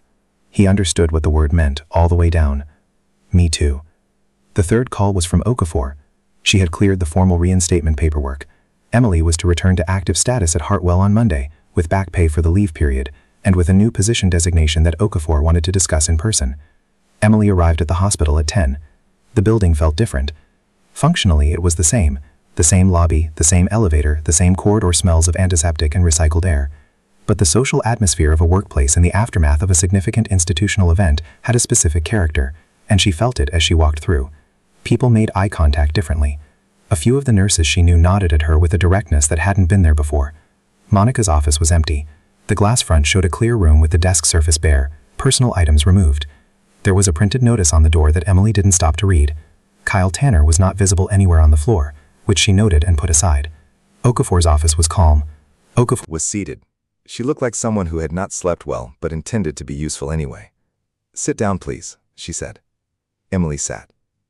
"I want to be direct with you about several things." Okafor set her hands flat on the desk. "The trauma floor will need an interim charge nurse while we conduct a full review of documentation practices and departmental structure. That review will take 3 to 4 months. During that period, I'd like you to be in a supervisory clinical role. Not charge nurse in the administrative sense, but clinical lead. Day-to-day patient care decisions, training oversight, quality assurance flagging." She paused. "It's a half step above your previous role. The title is temporary pending the full review, at which point we'll formalize the structure." Emily looked at her. "Why me specifically?" Okafor held her gaze. "Because you documented accurately when it cost you. Because Dr. Delp's unsolicited statement identified you as the most clinically sound person in that trauma bay. And because frankly, Voss, She gestured toward the folder on her desk that Emily recognized as the full military document. "Makes you probably overqualified for what I'm describing. But it's what I can offer right now, and I'm offering it." Emily was quiet for a moment. "I'll think about it," she said. "Fair. What's happening with Kyle Tanner?" Okafor's expression compressed slightly. "His residency position has been suspended pending review by the Graduate Medical Education Committee. The malpractice complaint against you generated a counter-review of his documentation record, and that review is now in progress in conjunction with the OIG findings." She paused. He has retained an attorney. I know. I imagine you do. Okafor paused again. The GME committee will take several weeks. The standard in cases like this where the documentation irregularities are this significant is termination of the residency, referral to the state medical board, and a formal letter to any future program the applicant applies to. Has that been determined yet? No. But the committee has the full documentation, and I've been in contact with the program director. She met Emily's eyes. He will not be treating patients at this institution again. Emily nodded once. She stood to leave. She was at the door when Okafor said, Ms. Voss. Emily turned. I was wrong about how the situation developed. Okafor said, I was given inaccurate information and I didn't scrutinize it adequately. I want To say that again plainly without the procedural framing from yesterday. She held Emily's gaze. I'm sorry. Emily looked at her for a long moment. The apology was real. She could tell the difference. I'll have an answer for you about the role by Friday, Emily said. She left. The Thursday afternoon staff meeting on Trauma 4 was the first one Emily had attended in over 2 weeks, and the first one where she wasn't the most ignored person in the room. The meeting was run by Dr. Delp, who was carrying the interim departmental weight with the focused discomfort of a man who preferred clinical problems to administrative ones. He was direct about the situation, more direct than Emily had expected from him. He told the staff that case documentation practices were under external review, that this would involve additional oversight and process changes in the coming weeks, and that full transparency with the review team was not optional. He didn't name Monica. He didn't name Kyle. But in the particular silence that followed those omissions, nobody in the room seemed uncertain about what was being not named. After the meeting, he stopped Emily in the corridor. My statement, he said. I should have submitted it sooner. Emily looked at him. He was a man who chose words carefully, and he'd chosen those with care. You submitted it, she said. He nodded. He was clearly expecting more or hoping for something that would allow him to feel better about the timeline. She didn't have that to give him, and she wasn't going to manufacture it. Your clinical instincts are sound, he said. I should have said that a long time ago, on record where it would have helped. Yes, she said. You should have. He absorbed that. Okay. She walked past him toward the nurse's station. The formal charges arrived on Friday. Webb sent her the notification with a brief note. OISI referral has been accepted. Federal investigation formally opened. Monica Hargrove has been charged with federal records falsification and healthcare fraud. Kyle Tanner has been referred to federal prosecutors on healthcare fraud charges related to the billing irregularities. Both are expected to be arraigned within 3 weeks. She read it standing at the kitchen counter drinking coffee that had gone slightly cold. Federal charges. Not just institutional consequences. Not just board reviews. The kind of charges that when they resolved, and they would resolve because the documentation was unambiguous, would follow both of them for the rest of their professional lives. She finished the coffee, she sat down her phone, she called Okafor. I'll take the role, she said. Good. A pause. Monday. Monday. She hung up. She stood for a moment in the quiet of her apartment, and then she went to run. What she didn't know, what nobody had told her yet, because Webb was waiting for the right moment and the timing had not yet been right, was that the federal investigation had found something in Monica's HR files that had nothing to do with Emily's credential record. It had to do with the patient before OS, a case from 14 months ago, a different federal flag admission, a DEA agent, critical trauma, who had been mismanaged on Monica's floor and transferred to a higher acuity center in Portland 3 hours after arrival, where he'd coded and survived by a margin that the Portland attending had documented as unreasonably close. The case had been closed internally at Hartwell with an incident report that attributed the delay to systemic factors. Monica had signed that report. The DEA agent's name was in the federal file, and his family had a civil case in progress, and the attorney representing that family had 3 days ago received a copy of the OIG referral as an interested party, which meant that on the morning Emily Voss said yes to Okafor and went for her run through the wet Caldwell streets, there was a lawyer in Portland reading 47 pages of federal documentation with the particular focus of someone who had been waiting 14 months for exactly this kind of paper trail. And when that lawyer finished reading, he picked up his phone and made a call that was about to add a dimension to what was already happening at Hartwell Medical Center that nobody, not Webb, not Okafor, not Emily, had yet seen coming. The lawyer's name was Garrett Finch, and he read fast. By the time he reached page 31 of the OIG referral, the section detailing Monica Hargrove's systematic control of case documentation flow on Trauma 4, he had stopped underlining and started making a separate list on a legal pad beside his coffee.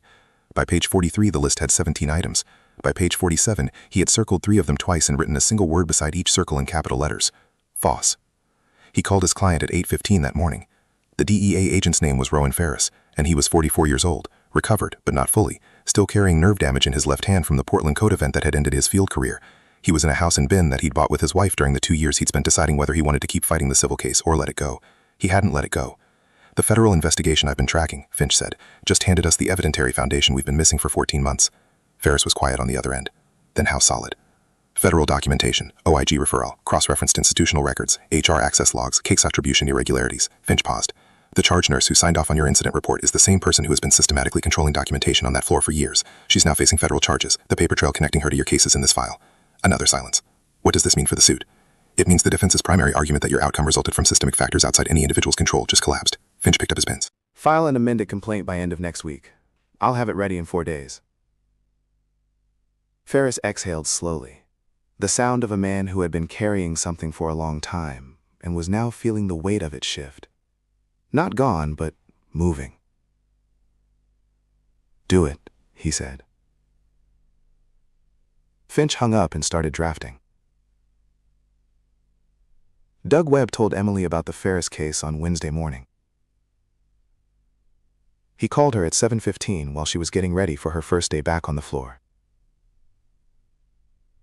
She sat on the edge of her bed, phone to her ear,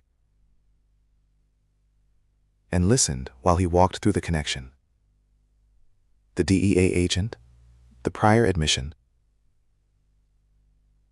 the incident report Monica had signed, the civil suit, and its newly amended complaint. I should have briefed you on this earlier, he said. The timing of it. I wanted to have the full picture before I brought it to you. What does it change for my situation? She said. Nothing directly.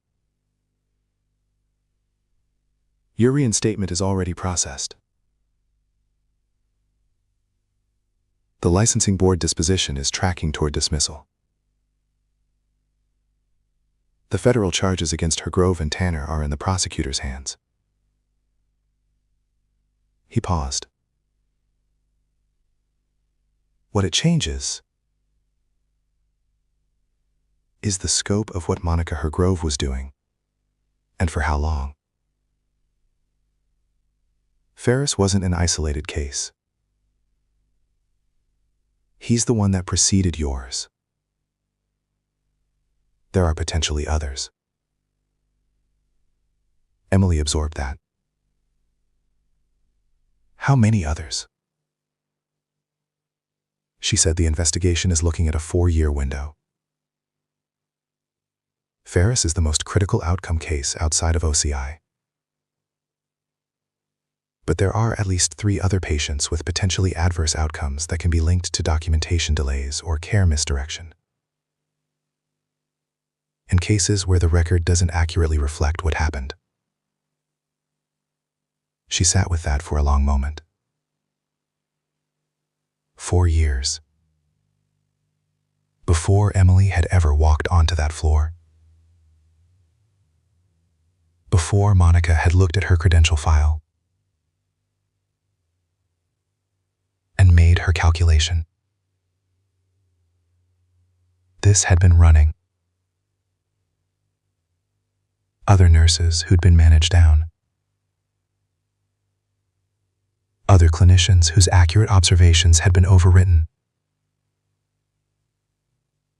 Other patients who'd received care shaped by a documentation system designed to protect the institution. And the people who controlled it. What do you need from me? She said. Nothing new. You've already given us what we needed. A pause. happened because you deserve to know the full shape of it before it becomes public. And it will become public. The civil suit amendment will get media attention probably by end of next week. She thanked him and hung up.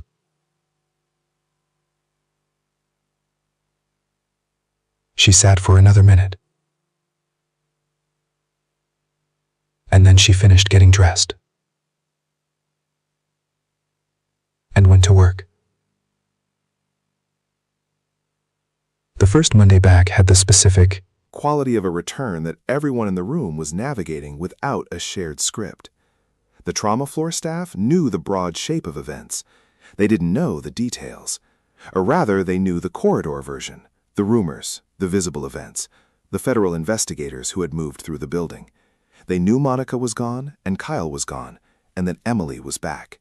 And each individual was managing their response to that combination according to their own relationship with what had happened. Some people, the ones who had watched Monica operate and said nothing, who had been careful to stay neutral, who had made small calculations over the years about what was safe to observe and what was safer to overlook, were managing something that wasn't quite guilt, but was adjacent to it. The recognition that neutrality had been its own kind of choice, and that it had costs, and that those costs had been paid by specific people while they watched. Emily understood this. She didn't perform forgiveness at it, and she didn't perform resentment at it either. She just showed up. She started her shift at 6:50. She reviewed the night handoff notes. She caught a patient whose blood pressure had been trending in a direction the night nurse had charted but not flagged, pulled the attending before 7:30, and got an order adjustment that prevented what would have been a manageable but unpleasant morning crisis. She assisted with a procedure in the trauma bay at 9. Not a procedure, a resident, a third year named Imani, who was technically competent and prone to narrating her own steps, which Emily had learned meant she needed verbal confirmation rather than silence, so Emily provided it. At 10:15, she was charting when Terrence appeared at her elbow. He was still on the tail end of his overnight, running long because of a complicated handoff. "You're different," he said. Emily looked at him. "Then what?" "Then before. When you came back," he considered it. "You used to chart like you were trying not to take up space. Now you just chart." She looked at the screen. "I'm just charting." "Yeah," he said. "That's what I mean." He walked away before she could decide whether to respond. The media story broke on a Thursday. It was a regional outlet first, the Caldwell Courier-Herald, which had a health reporter who had been following the IG referral through public records and had been waiting for the civil suit amendment to give the story a human outcome anchor. The piece ran online at 11 a.m. Former Hartwell charge nurse, resident physician, faced federal fraud charges following OIG investigation. It was accurate. It named Monica Hargrove and Kyle Tanner. It described the documentation irregularities, the billing fraud, the credentialing file interference. It mentioned Rowan Ferris's civil suit and the amended complaint. It noted that a second nurse, unnamed at her request, had provided the key clinical testimony that confirmed the documentation discrepancy in the OIG federal case. Emily was on the floor when Petra texted her a link with no comment other than a single period. She read the piece in the break room on her phone during a 12-minute gap between patient rounds. It was competent journalism, not sensationalized, not emotional, just the facts in the order they mattered. She read it the way she'd read the OIG referral, completely without skimming, building the full structure. She sat down her phone and finished her coffee. The second piece came out 2 days later in a Portland paper that had picked up the story from the regional wire. This one included more context about the federal case and named Emily by rank. It identified her as a former Army trauma specialist, citing public military records, and the angle of the piece was specifically about the credentialing file interference. The headline was "Army Veteran Nurse Had Record Concealed by Colleague Before Landmark ER Case." This one spread by Saturday evening. It had been picked up by 4 national healthcare reporting outlets. By Sunday, it was on 2 major general news sites. By Monday morning, when Emily arrived for her shift, there were 2 messages from journalists in her hospital voicemail that she deleted without listening past the first sentence. And Okafor had sent an email flagging that media inquiries were being routed through the hospital communications office and that Emily was under no obligation to respond to any of them. She didn't respond to any of them. What she did on Sunday afternoon in her apartment while the coverage spread through feeds she wasn't watching was write a letter, not to a journalist, not to an institution, not to Webb or Okafor. She wrote it to the board of directors of Hartwell Medical Center, and it was not about her.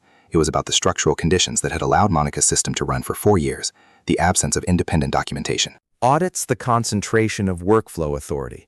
the incentive structures that rewarded floor metrics without examining how those metrics were built. It was 3 pages, single-spaced, specific, and entirely without personal grievance.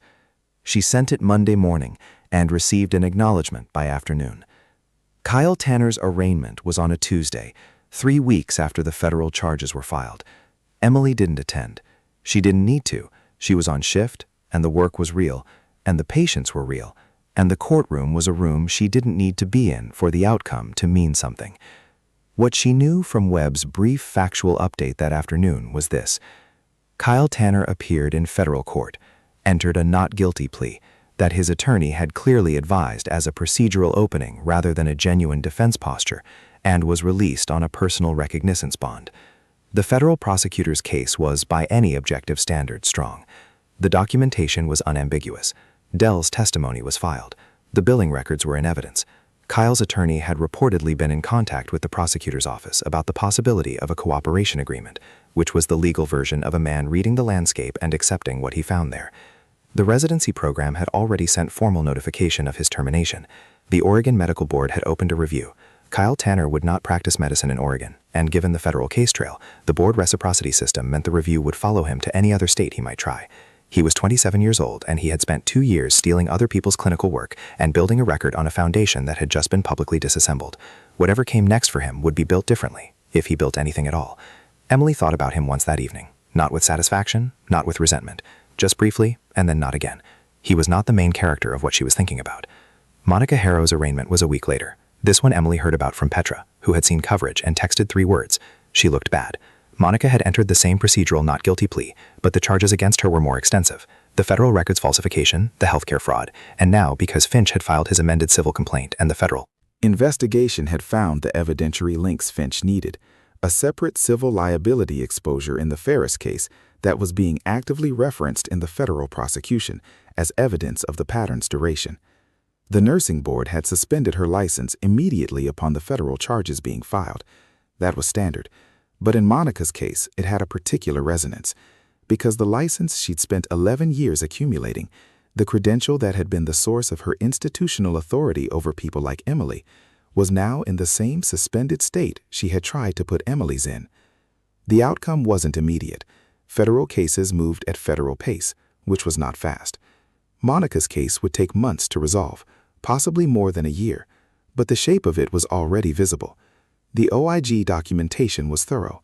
The cooperation of Broussard, who had accepted a plea arrangement and provided detailed account of the credential file interference, had closed the evidentiary gaps. The prosecutor's case was not a question of whether, only of when. And in the meantime, no hospital badge, no nursing license, no authority. The tools of her particular way of operating, the control of documentation, the management of information, the power to define who stood where in a room, were gone. 11 years of careful construction, and what it had bought her was a federal indictment and a civil suit, and a public record that would follow her name permanently. Emily didn't feel satisfaction at this exactly.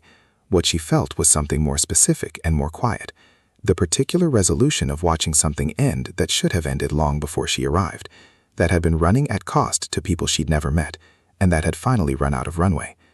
The ceremony was on a Friday morning, 4 weeks into her return. She had agreed to it. The colonel had followed up twice patiently, and she'd considered it long enough to be sure she wasn't doing it for anyone else's reasons, and then she'd said yes. The venue was the conference room at the federal building downtown, not a parade ground, not a military installation, a room with carpet and overhead lighting, and a folding table with coffee urns at the back, which was honestly more her speed. Webb was there, the colonel, 2 officers she recognized from the unit she'd served with, older now, one of them with a prosthetic hand he wore without self-consciousness. Away was there in civilian clothes, sitting in a chair rather than standing because his chest was still healing, but present and awake in the way he was always awake, fully without reservation. Okafor came.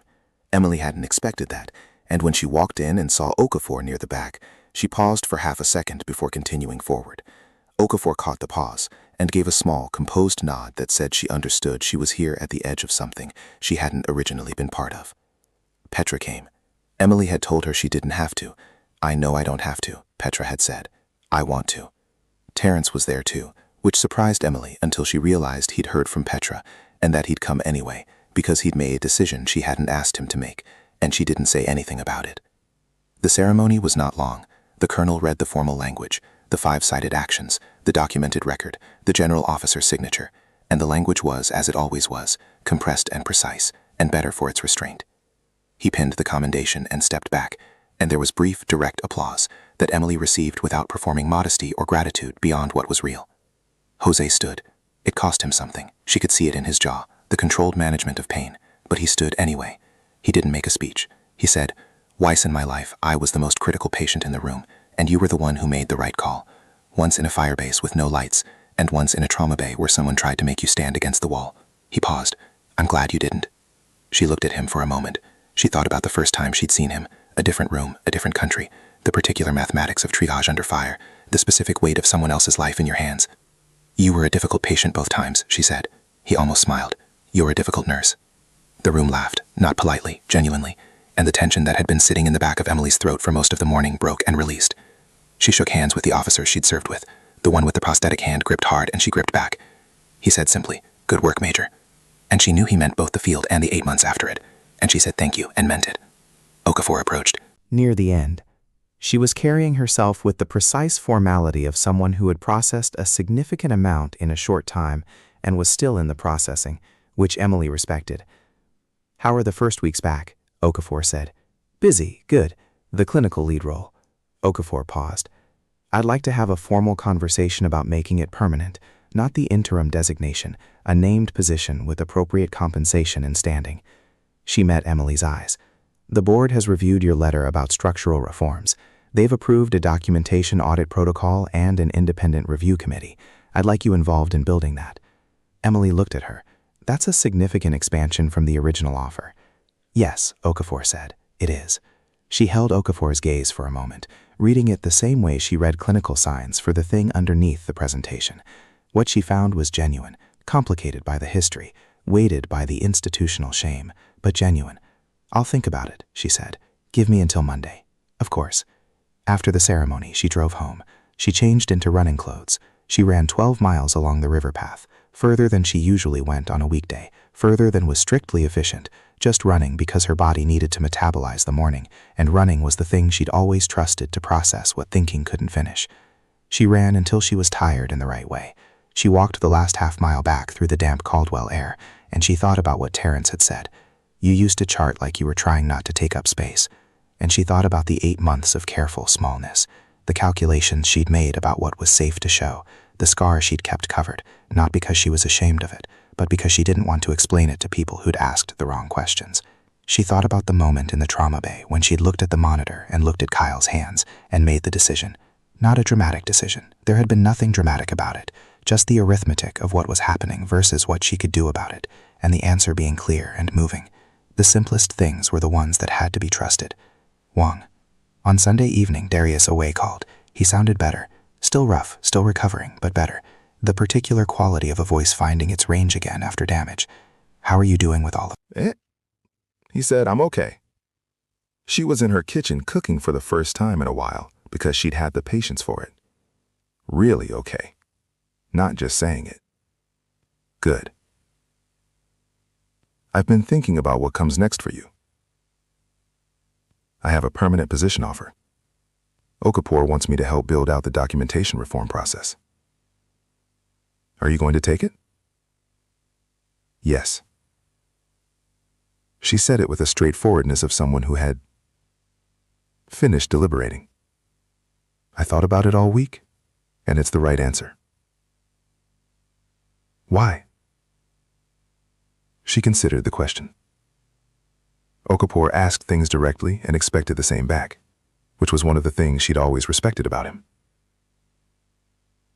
"Because the problem I spent 8 months inside of isn't just a Monica problem. It's a structural problem. Documentation controls oversight gaps.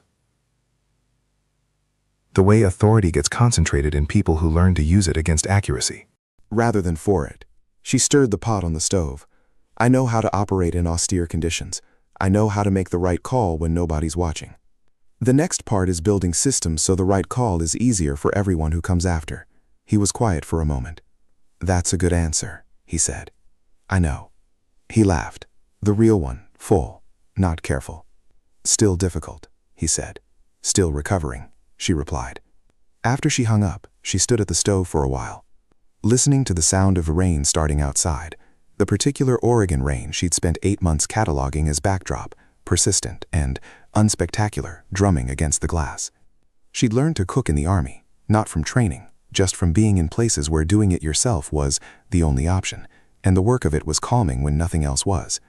She made soup because soup took time to do right, and she had time now, in a different way than she'd had it during administrative leave. That time had been the kind that hangs. This was the kind that moves.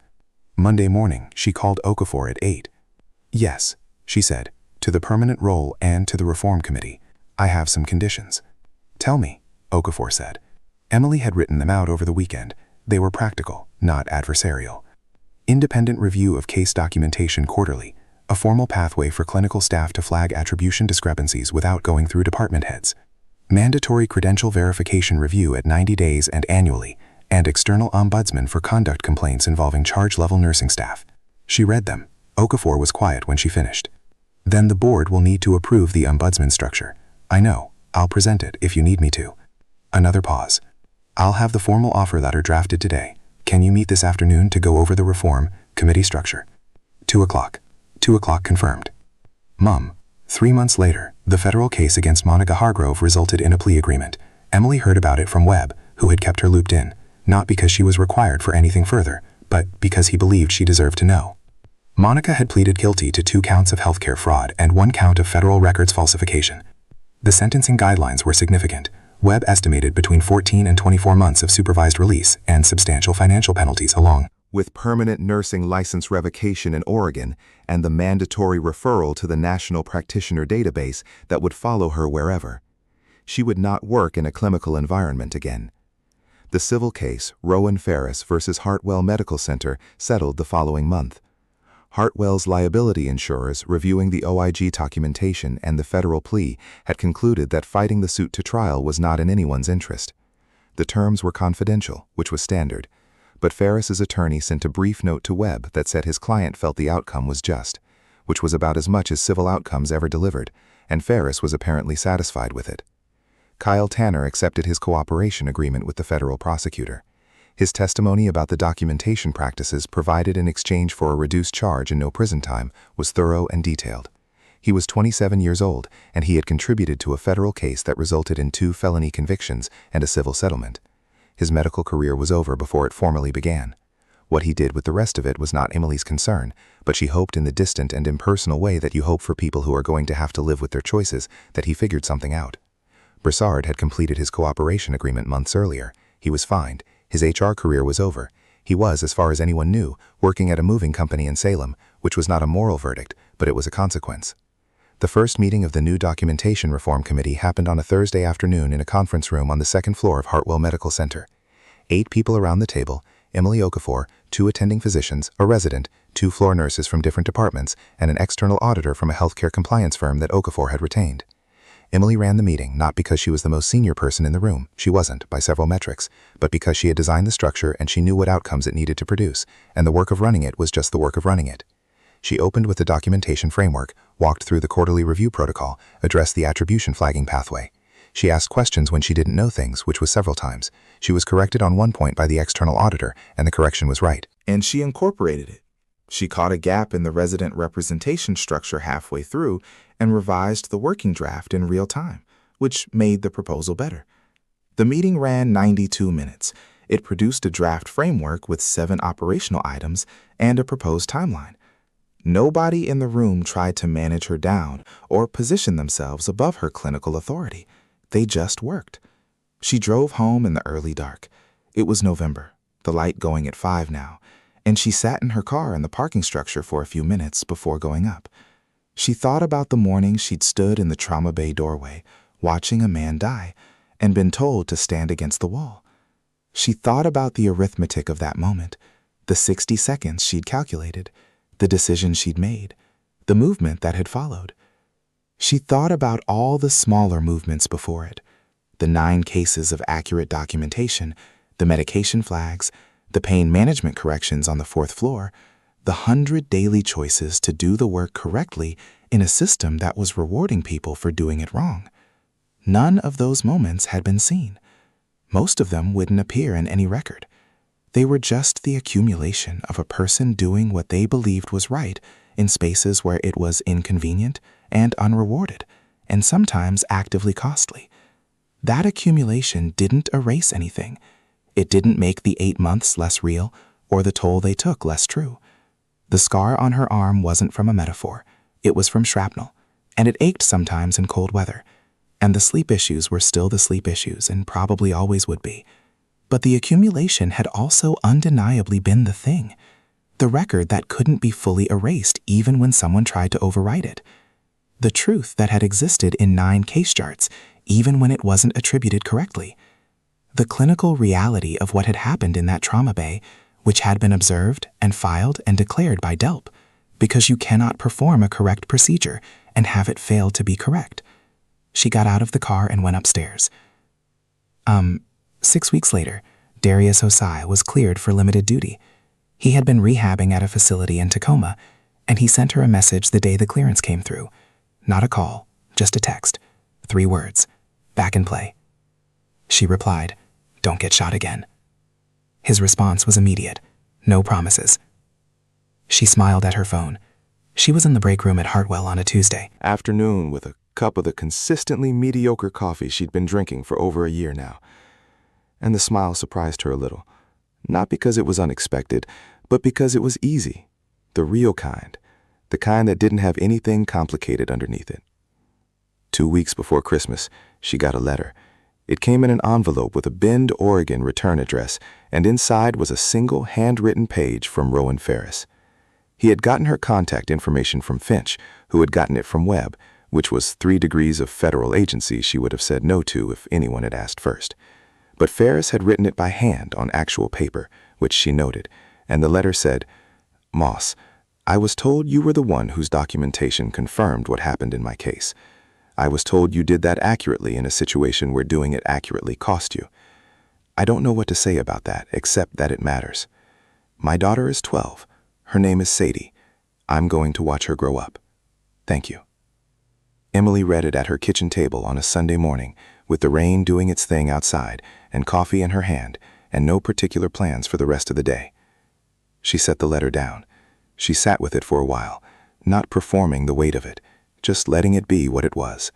A man in Bend with nerve damage in his hand, and a 12-year-old daughter named Sadie, who was going to grow up with her father. Connected to Emily's 9 documented cases by a chain of accurate paperwork and 1 moment in a trauma bay, and 8 months of quietly, stubbornly refusing to be the person they needed her to be. She folded the letter and put it in the drawer where she kept things she wanted to be able to find. Then she got up, rinsed her cup, put on her running shoes, and went outside. The rain had stopped. The Caldwell streets were wet and cold and very quiet, and she ran through them the way she always did. Not fast, not slow, just steady. Steady in the way that covered ground, the way that had always covered ground, through places colder than this and harder than this, when she was someone in a uniform with a rank on her collar and a team behind her, and now when she was someone in a hospital with a reform committee and a case file full of accurate documentation and a room full of people who had learned slowly to look at her correctly. The morning was gray and still. Her breath made small clouds. Ahead of her, she ran. She was not perfect. She was not finished. She had a sleep disorder and a shrapnel scar, and she was bad at accepting help. And she had spent 8 months diminishing herself in small ways. She was still unlearning, and there were patients she'd remember longer than was professionally recommended, and a face from a firebase she still saw sometimes at 3 a.m. But she had also learned this. Being underestimated is only permanent if you agree to it. The people who need you small will build elaborate systems to keep you there. Systems of paperwork and social pressure and false records and quiet maneuvering in hallways. Those systems are real. The damage they do is real, and they still cannot change what you actually did. The record exists. The procedure happened. The patient lived. That's the thing about doing the work correctly. In the end, it survives. Not always fast, not without cost, not without someone trying to override it. But it survives, because reality doesn't care who signs the chart. What happened, happened. She turned north on the river path and kept running, and the city came awake around her, and she was already thinking about the Reform Committee's next meeting, and a documentation gap she'd found on Thursday, and what she was going to cook tonight, and the letter in the drawer. And none of these things were small. She ran until she was warm, and then she ran a little further, because she could.